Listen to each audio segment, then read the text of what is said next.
Good morning, student. Now, in this lecture, we are going to study about mobile system organization. In our first lecture, we have seen about computer system organization. Now, we are going to see about mobile system organization.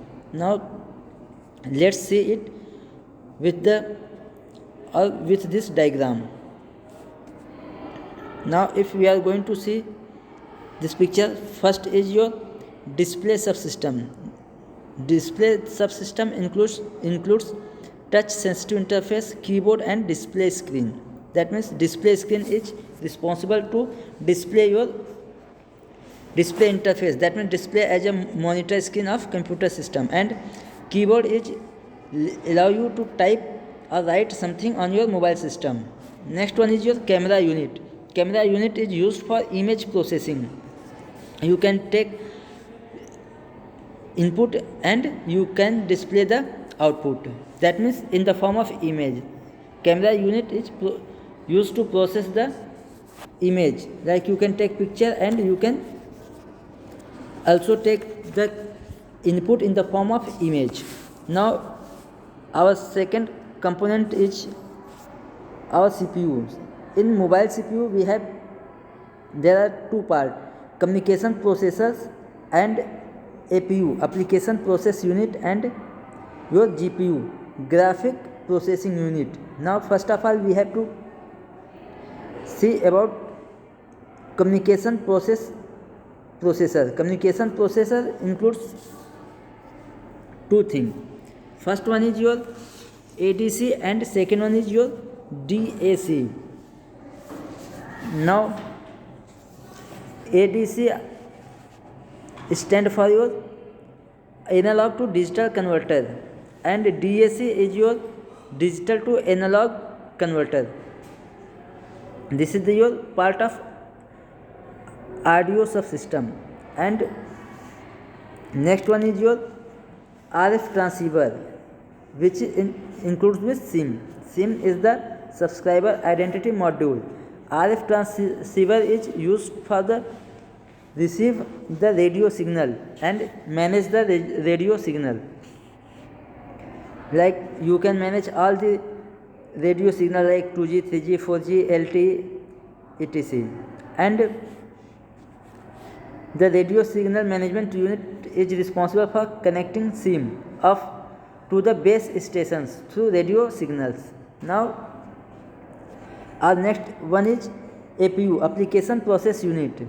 This is responsible for controlling operation taking place on mobile system, and GPU is responsible for graphical processing. That means graphical processing unit.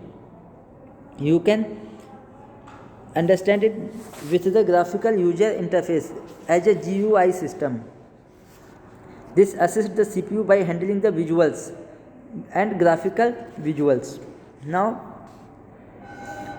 we have to see about the memory concept of mobile system organization. Here ROM and RAM. ROM is the read only memory and RAM is your random access memory. RAM is the same we have seen in the computer system organization. RAM is the primary memory working as a primary memory. That means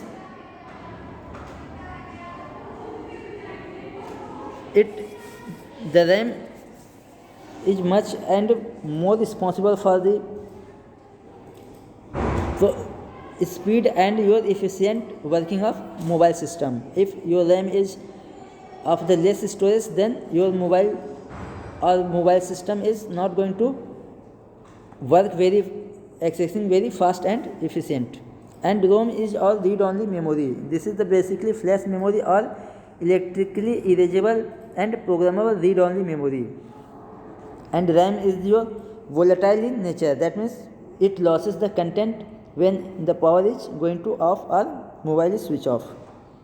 Now second one is your storage. That means external storage. You can extend the storage area of your mobile by using external storage system like micro SD card or any other storage devices. So, and our last one is power management. Power management is battery pack, battery management and charger.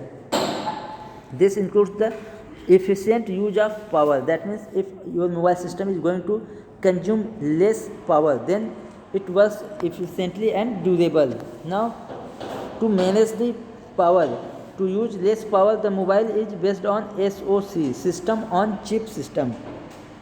SoC are the system on a chip system. That means in SoC chip, all the smartphone includes all the GPU, modem, display processor, video processor and other contents are based on integrated chip, that means SoC.